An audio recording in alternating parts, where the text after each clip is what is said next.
प्रेरणादायी नाहीस तर तुझ्या निस्वार्थीपणा आणि करुणेने केलेले कार्य पाहून प्रत्येकाला प्रेरणा मिळाली आहे. तू शिकवलेस की कोणतीही अडचण खूप मोठी नसते आणि खरी शक्ती म्हणजे कठीण काळातील पुढे चालत राहण्याचे धैर्य. आणि आज पोस्ट वाचल्यानंतर मावशी काल आल्या. म्हटलं दिनेश कोण आहे? म्हणजे माझा मुलगा आहे. आणि हे खरं कौतुक करण्यासारखं आहे की मावशींनी तेवढं कमावलं की आज त्या मुलाला इतका आनंद होत आहे की खूप सुंदर लेख लिहिलाय त्यांनी एफबीला.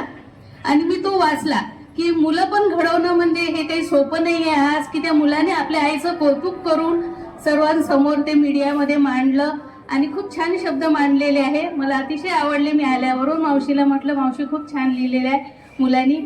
हे अशी मुलं घडवणं सिंगल पॅरेंट्सला खूप कठीण असते. पण जेव्हा मावशी 1991 मध्ये इथे जॉईन झाल्या तेव्हा ही बिल्डिंग नव्हती. एकदम छोटं ग्रामीण रुग्णालय हे जेव्हा हे होतं तेव्हा त्या रुग्णालयापासून जसं आपण एक छोटंसं रोपटं लावतो आणि त्याला पाणी घालत घालत घालत जेव्हा ते मोठं होते त्याला फळं येतात, फुलं येतात, तो आनंद खूप बघण्यासारखा असतो. तसं मावशीने या हॉस्पिटलला जोपासलेलं आहे की एक छोटंसं हॉस्पिटल, एक छोटंसं त्यांच्या मुलांनी सांगितलं त्याच पोस्टमधलं सांगते.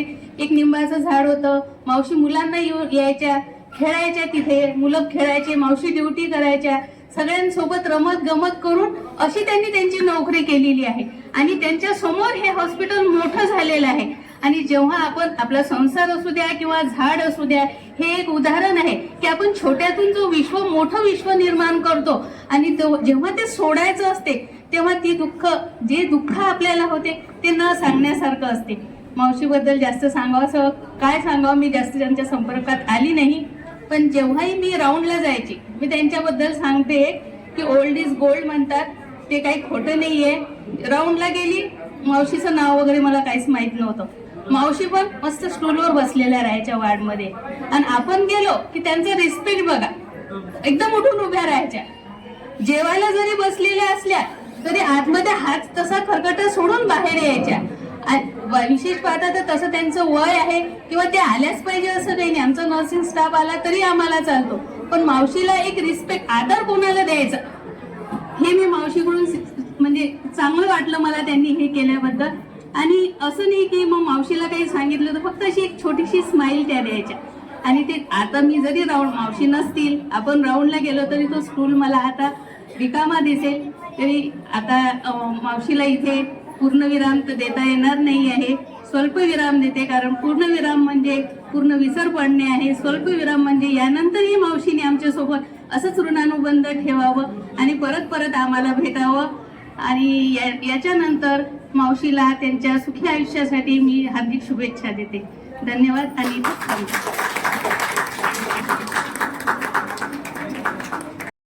दिनेश भाऊ महाजन आमचे खूप चांगले मित्र आहेत. इथून सईबाई मोठे रुग्णालयापासून जवळच एक बालाजी फैल नावाचा एरिया आहे जिथे त्यांच्या सुरुवातीचा काळ गेला आणि तो अत्यंत संघर्षाचा काळ गेला. आता त्यांच्यासोबत जे लोक कार्यरत आहे त्यांनी सगळा प्रवास सांगितला त्यांचा. त्याच्यामुळे मी त्या विषयावर जास्त बोलणार नाही. परंतु मला एक आवर्जून एक वैयक्तिक गोष्ट इथं वैद्यकीय क्षेत्रासमोर सांगायची आहे की मानवी जीवनाच्या, शरीराच्या आणि मनाच्या वेदना हरणं हे खरं म्हणजे परमेश्वराचं काम आहे, दैवी काम आहे. आणि ते काम आपल्या हातून घडतंय, सुनीता मावशीच्या हातून ते घडलंय, आपल्या सगळ्यांच्या हातून घडतंय. त्याच्यामुळे एक समाजाचा घटक म्हणून मी आपल्या सगळ्यांचे आभार मानतो आणि आपल्या सगळ्या वैद्यकीय क्षेत्राबद्दल एक वेळा आपल्या सेवेबद्दल टाळ्या झाल्या पाहिजे अशी माझी विनंती आहे. खरं म्हणजे सेवा हे सोपं काम नाहीये. आणि सुनीता मावशीच्या विषयी आता आपल्या एका स्टाफने सांगितलंय की त्यांनी सिंगल पॅरेंट्स म्हणून काम केलंय. खरं म्हणजे आजचं जग पाहता वडिलांना वडील होणं कठीण आहे, आईला आई होणं कठीण आहे. परंतु आम्ही पाहिलं की आम्ही त्यांच्या समोर लहानाचे मोठे झालो. त्यांनी या दोन्ही जबाबदाऱ्या खूप चांगल्या पद्धतीने पार पाडल्या. मुलांना सक्षम केलं, सुनांना सक्षम केलं, सगळं रेकॉर्डला आलेलंच आहे. आणि हे सोपं काम नाही. आणि एवढं सगळं करत असताना आपल्या सेवेमध्ये सुद्धा त्या कुठे कमी पडल्या नाही. त्या दोन्हींचा त्यांनी समतोल साधला, आई वडिलांचा समतोल साधला, मुलांना बरोबर व्यवस्थित म्हणजे सेटल केलं, सेवेमध्ये सुद्धा समतोल साधला. तर हा काही छोटा विषय नाहीये. आणि बालाजी फैलमध्ये आम्ही त्यांच्या समोर राहिलो, लहानाचं मोठे झालो, तर त्यांच्यापासून खूप काही शिकलो, जीवनाचा संघर्ष काय असतो. आणि रेकॉर्डला हे सुद्धा आलं की त्यांनी सगळं हसतमुखत केलं. म्हणजे कधी सेवा ही म्हणजे बा त्याच्यातून त्रास होतो असा विषय नाही केला.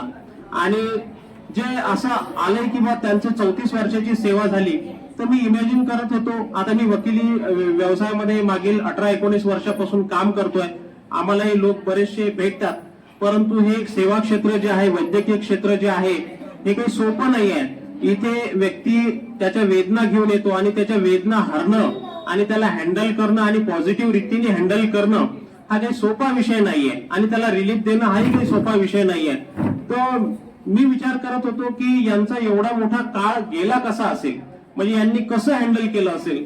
तर ह्या सगळ्या गोष्टी आपल्याला त्यांच्यापासून शिकण्यासारख्या आहे.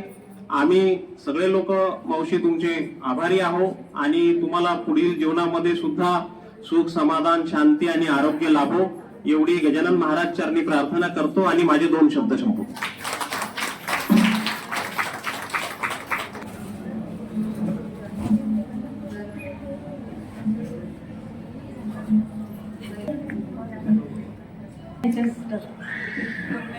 सगळ्यांनी आता पवारबाईंनी सगळं सांगूनच दिलेलं आहे की आईने काय काय केलेलं आहे. तर माझी 2च तुझ्या मूर्तीवाणी या जगात मूर्ती नाही, जन्म तर दिला नाही पण जे घडवलं त्याचे उपकार मी विसरणार नाही. त्यांचं स्वागत करूया. मावशीबद्दल सगळ्यांनी सांगितलं, तर वकील साहेबांनी सांगितलं, आमच्या मीनाक्षी, उसेताई, मनीषा या सगळ्यांनी सांगितले. त्यांचा सगळ्यांचा अनुभव मावशीविषयी खूप प्रेमळ, मायाळू, दयाळू, सहकार्य भावना, प्रामाणिकपणा आणि जिथे काही गरज असेल वक्तशीरपणा, या सगळ्या गुणांनी मावशींनी त्यांची जी सेवा आहे, शासकीय सेवा, ही सुशोभित केली. हा एक आदर्श घेण्यासारखा आहे. त्यांनी मग अशी म्हटलं की जे काही सिनियर आमचे वर्कर इथून गेले ते खरंच वाखाणण्यासारखी त्यांची सेवा होती आणि त्यांची कमतरता आपल्याला नेहमीसाठी राहील. आणि नवीन जे आहेत त्यांनी बरेचसे गुण त्यांच्याकडून घेण्यासारखे आहेत. आता वॉर्डमधले सगळे अनुभव शेअर केलेले आहेत. वॉर्डमधील रुग्णाशी पण मावशींचं सगळं सहकार्य आणि प्रेमाची वाढ. लहान मुलांच्या वॉर्डमध्ये त्यांनी सेवा दिली, बहुतेक सेवा त्यांची लहान मुलांच्या वॉर्डमध्ये गेली. तर लहान मुलांशी कसं वागतात ना, प्रेमाने, त्यांची ती मेंटॅलिटी सांभाळून, त्यांचं सगळं दुखणं कुठणं मनात घेऊन असं बोला की त्यांना ती पद्धतच झालेली आहे आणि ते सगळ्यांशी तसंच वागले. समोरचा व्यक्ती आला की त्याच पद्धतीने त्यांना हँडल केलेलं आहे त्याबद्दल. आणि हे पूर्ण संपूर्ण काळामध्ये त्यांनी फार उत्तम अशी सेवा दिल्या, सहकार्य दिलं, सगळ्या कर्मचाऱ्यांचं मन राखलं, वरिष्ठांचं मन राखलं. त्यानंतर आपल्याला शासकीय सेवामध्ये बऱ्याचशा अडचणी येतात. लोकसेवा काही म्हणजे ज्या काही पब्लिक प्लेसेसच्या ज्या सेवा आहेत त्या काही एवढ्या सोप्या राहिलेल्या नाही. रोज काही ना काही आपल्याला कॉम्प्लिकेशन येत असतात, त्यांच्याशी आपल्याला हँडल करावं लागतं. काही आपल्या चुकांना होतं, काही चुका नसताना पण हँडल करावं लागतं. तर या अशा कुठल्याही कॉम्प्लिकेशन म्हणजे या सेवानिवृत्तीच्या दिवसापर्यंत कुठल्याही येऊ नये ही आपली शासकीय कर्मचाऱ्यांची नेहमी जबाबदारी असते. त्यांनी ते पाडून त्यांच्या संपूर्ण सेवामध्ये त्यांना एकही कॉम्प्लिकेशन किंवा समस्येचा सामना करावा लागला नाही. या सगळ्या बरोबर एकही पालकत्व सांभाळून मुलांना चांगलं शिक्षण देऊन, दवाखाना जसा डेव्हलप झाला तसं त्यांनी त्यांचं घर पण डेव्हलप केलं, मुलांना चांगलं शिकवलं. ते आज चांगले उद्योगावर आहेत.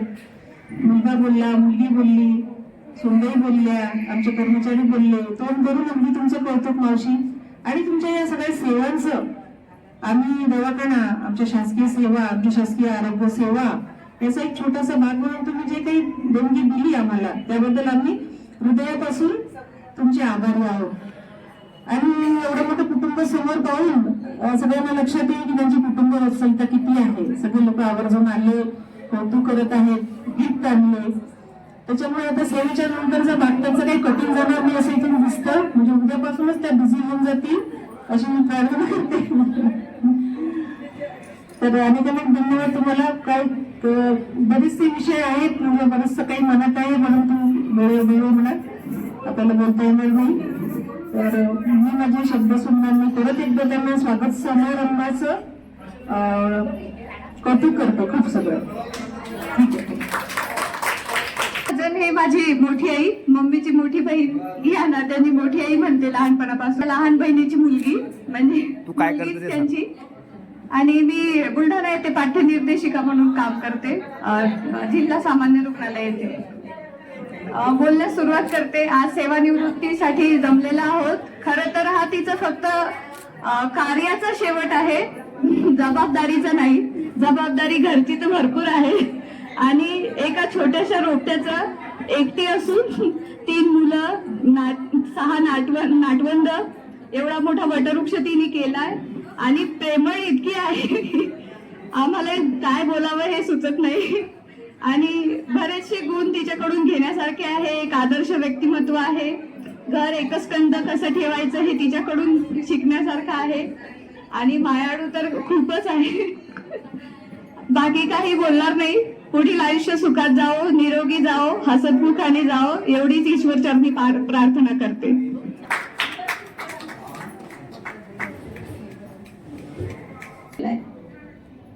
म्हणजे माझ्या आई, जे माझं माहेर आहे तिथं ताईचं माहेर आहे. त्याच्यामुळे माझा परिचय ताईला द्यायची, माझा परिचय तेच देणार तुम्हाला की बुंदे मॅडम काय आहेत म्हणून. तर कैसा एकंदर त्या दिवशी ज्या वेळेस मी बघितलं आपला बालक दिन झाला होता, त्यावेळेस त्यांना आम्हाला कार्यक्रमासाठी बोलावलं होतं. तिथे ताईचं जे मी वागणूक बघितली, आता इन जनरल आतापर्यंत मी ताईसोबत बोलत होते, परंतु ई सर्व्हिस मधली ताईची कार्यशैली कशी आहे याची मला कल्पना नव्हती. परंतु ज्या वेळेस मी त्या कार्यक्रमाला गेले, ताईचं ते कौतुक बघितलं, तिथली जे अधिक कर्मचाऱ्यांनी आणि त्यांचा जो सपोर्ट, त्यांचा वाढदिवस सेलिब्रेट केला, त्याच्यावरून मी त्यांचा एक व्यक्तिमत्वाचा आढावा घेतला की खरोखर यांनी रुग्ण सेवेमध्ये पण निस्वार्थपणे सेवा दिलेली आहे. आणि ते त्यांना आज ते फळ भेटत आहे. जोरदार टाळ्या भेटा. दुसरा एक महत्व, आणि त्या सिंगल पॅरेंट्सला जीवनामध्ये किती संघर्ष करावा लागतो ही ती त्या व्यक्तीलाच त्याची जाणीव असू शकते. तुम्हाला ऐकण्यासारखं आहे, लाईफ इज आर्ट, जीवन जगण्याची कला. व्यक्तीने जीवन कसं जगायला पाहिजे हा आदर्श तुम्ही त्यांच्याकडनं घेऊ शकता. एक पालकत्व असतानाही त्यांनी त्यांचा संसार, त्यांची मुलं, सुना, नातू वगैरे सगळे त्यांनी नुसतं संस्कृत नाही केले, सुसंस्कृत केलेले आहेत. त्याच्यामुळे ते एक आदर्श व्यक्तिमत्व आहे, हसमुख आहे. आणि त्यांची सदैव प्रसन्न मूर्ती बघितलेली आहे मी. सदैव ते प्रसन्न प्रवृत्तीमध्ये राहतात. आणि ती व्यक्ती अशी राहते, जेव्हा तुम्हाला एखाद्या व्यक्तीचं प्रसन्न व्यक्तिमत्व दिसून येते, तितकंच त्या व्यक्तीचं मन आतून स्वच्छ असते. जी व्यक्ती तनमन धनाने स्वच्छ राहते त्या व्यक्तीचं. अध्यक्ष कापडे सर, आपले आदरणीय मेट्रो मॅडम, तसेच आपल्या हॉस्पिटलच्या प्रशासकीय अधिकारी गुंजन मॅडम. 2009 मध्ये मी जेव्हा शेगावला आले होते तेव्हापासून मी मावशीबरोबर काम केलंय. लेबर रूमला सगळ्यात पहिले मला यावेळी ते शिरसाट सर होते, MS सर, आणि मी नवीनच चिखलदऱ्याहून ट्रान्सफर होऊन इथे आले होते. मला सरांनी लेबर रूमला टाकलं होतं. आणि लेबर रूमला मी काम करायला जाताना मी खूप गोंधळलेली होती, कारण RH लेवलवरून आलेली होती आणि कामाचा एवढा एक्सपिरियन्स नव्हता. 2005 मध्ये लागलेली होती, 4 वर्ष झाले होते नोकरीला, पण चिखलदऱ्याला असं काही काम नव्हतं, त्याच्यामुळे कामाचा काही फारसा एक्सपिरियन्स मला नव्हता. आणि लेबर रूम मध्ये मी जेव्हा गेली त्यावेळेला खरोखर जे जुने लोक आहेत ना आमचे, खरोखर वाखाणण्यासारखे आहेत. त्यांच्याबरोबर काम करताना जी मानसिक आधार मिळायचा, मानसिक आधार पण मिळायचा आणि कामात त्यांचं म्हणजे समर्पण राहायचं एकमेकींबद्दलचं, ते अतिशय म्हणजे प्रेमाने वागणूक, कामाप्रतीचं एकमेकांना कोऑपरेशन जे आता फार रेअर झालंय असं मला वाटते. माहिती नाही आता बाकीचं काय असेल ते. पण मावशी खरोखर फार सपोर्टिंग होत्या, खूप सपोर्टिंग. म्हणजे वॉर्डमध्ये गेल्यानंतर बाई काही घाबरू नका ना, काही नाही होत, सगळे कामं व्यवस्थित होतीलच, शिकायलाच तुम्ही. पण शिरसाट सरांच्या काळामध्ये ना असं म्हणजे कामाचं स्वरूप जे होतं ते फार वेगळं होतं. स्टाफनी आल्यानंतर आपले आपले कामं करायचे सगळ्यांनी, स्टाफनीच काय सगळ्यांनी जे आपले आपले कामं होते प्रत्येकाने ते आपले आपले काम. काही गोष्टी नाही कळायच्या तर मावशी म्हणायचे बेटा घाबरू नको ना, हे असं करून घे. मग त्याच्यानंतरही मग 2009 नंतर 2013 मध्ये परत माझी ट्रान्सफर झाली, परत मी इथे आले. त्यावेळेला मावशी मला परत भेटल्या पेडियाट्रिक वॉर्डमध्ये. आणि पेडियाट्रिक वॉर्डमध्ये पण तिचं आणि माझं खूप जवळचं नातं राहिलंय. म्हणजे तिने मला कधीच सिस्टर म्हणून हाक नाही मारली. अरे बेटा कुठे आहेस, झालं का, कशी आहेस, बाळ कसं आहे, आमचे जावाई कसे आहेत. म्हणजे ते नातं जे आहे ते असं जे बॉन्डिंग जे आहे दोघींचं, ते मुलीचं आणि आईचं जसं बॉन्डिंग असतं तसं. म्हणजे कधी मला मी जर दिसली तर काय रे बेटा कुठे चालली, कसं काय चाललंय. म्हणजे आज जे एकमेकांची आत्मीयता किंवा जे काही राहील ते आजपासून मावशी आता घरी राहतील, आनंदी राहतील, खुश राहतील, नाटपंडामध्ये राहतील. पण आमच्या बरोबर मावशी हॉस्पिटलमध्ये नसणार आहे याचा खंत नक्कीच आहे. पण ती आता जो वेळ हॉस्पिटलला देते तो आता तिच्या नाटपंडामध्ये घालवेल, ही एक आनंदाची गोष्ट आहे. तिने जे समर्पण, तिने जे सहकार्य, तिने जे कार्य या हॉस्पिटलसाठी केलं तेही खूप मौलाचं होतं. आणि आता तिचं जे पुढचं आयुष्य आहे ते तिचं निरोगी जाओ, आनंदी जाओ ही ईश्वरचरणी गजानन महाराजांचरणी प्रार्थना करते. आणि रडू कोसळण्याअर्थी माझे 2 शब्द संपवते धन्यवाद.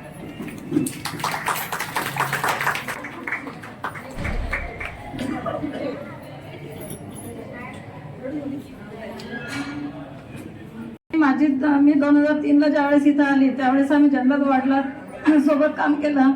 तसेच तेव्हापासूनच म्हणजे इथं इतकं वातावरण छान होतं. खूप जुने जे सर्व लोक आहेत जे एक एक या हॉस्पिटलमधून रिटायर होत आहे त्यांची उणीव मला तर आता भासत आहे आणि नेहमीच भासत राहील. सिस्टर झाल्या, मावशी लोक झाले, सर्व एकदम छान आणि सगळे कॉपरेटरनी इथं आल्यानंतर खूप म्हणजे असं मन मिळवू पणा आणि काम करण्याची पद्धत त्यांच्यापासून मला खूप शिकायला मिळाली. आणि सर्वजणांना मी मिस करते. ज्या सर्व रिटायर झालेल्या मावशी, सिस्टर आणि सुनीता मावशी होत्या आता एक कमी झाल्यामुळे खूप उणीव भासत आहे मला. पण माझ्या 25 वर्ष खूप चांगल्या लोकांमध्ये गेले. काय उरले 10 वर्ष ते जातील पण त्याची उणीव आहे ती कोणीच भरून नाही काढू शकत. अशा आमच्या मावशी खरोखर खूपच छान. त्यांना कोणतं काम सांगितलं त्यांनी कधीच नाही म्हटलं नाही. त्यांनीच काय कोणते कर्मचारी जे आहेत शेगावला लाभलेले जे कर्मचारी आहेत रिटायर झालेले असो की सध्या कार्यरत असो पण कधीच कोणत्या कामाला नाही म्हणत नाही. आणि त्यामुळे सगळं व्यवस्थित आहे. आपलं शेगाव पॅटर्न सुद्धा मागे राबवला गेला होता. त्यामध्ये सुनीता मावशी आम्ही तेव्हा रूमला होतो त्यावेळेस, नंतर जनरल वॉर्ड, नंतर पेडियाट्रिक वॉर्डला सुद्धा.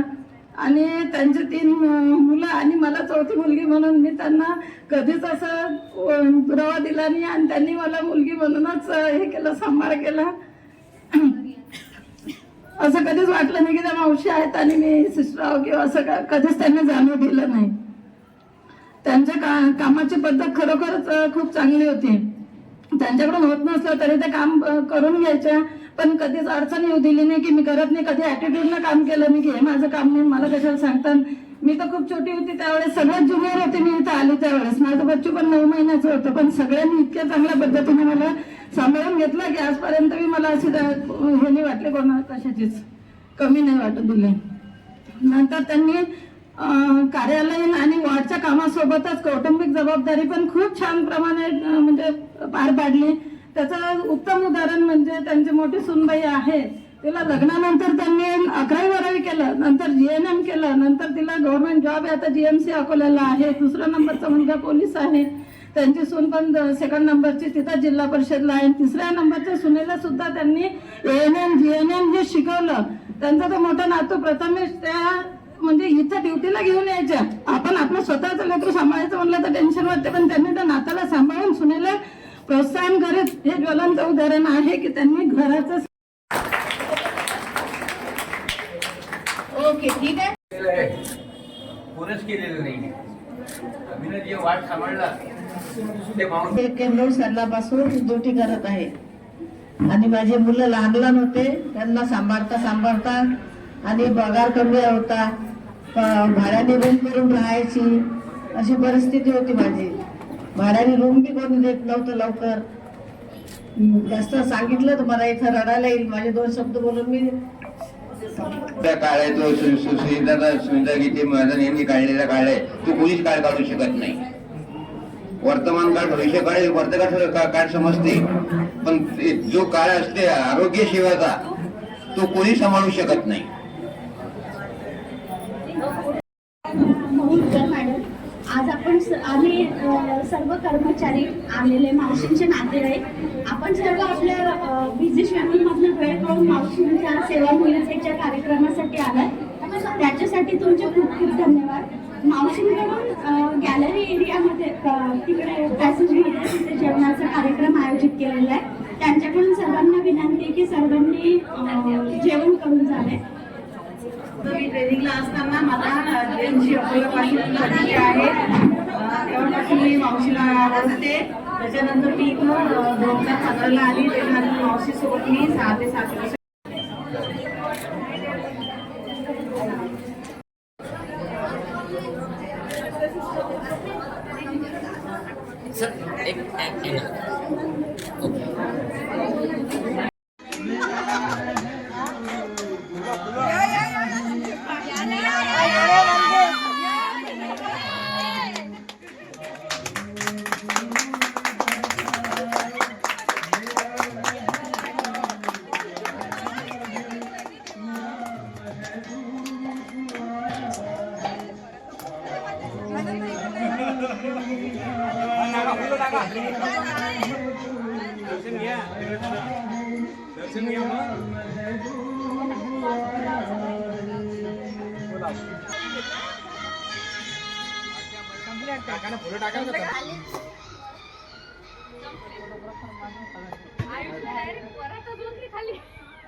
आयुष्य मामीच्या घरी सांगितलं मामाची धमकी असते आम्हाला. अरे बापरे, असं आहे का ते? चालली मग भावाच्या घरी आहे. आता नाही, आता चालली मंगेच्या घरी. भावाच्या घरी वहिनी या.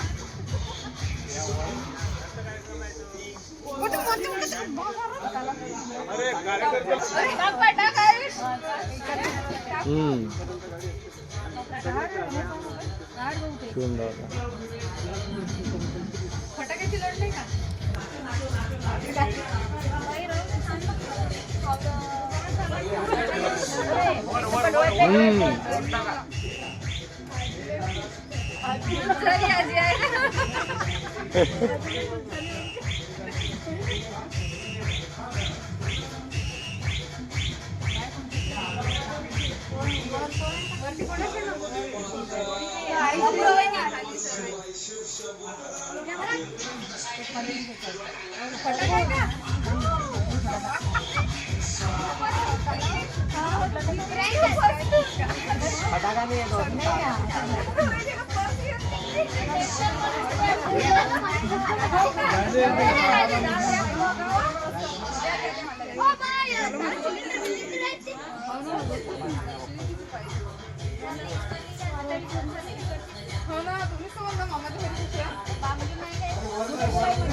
आईची 2 मिनिटं साईडला व्हिडिओ काढतो. 2 मिनिटं.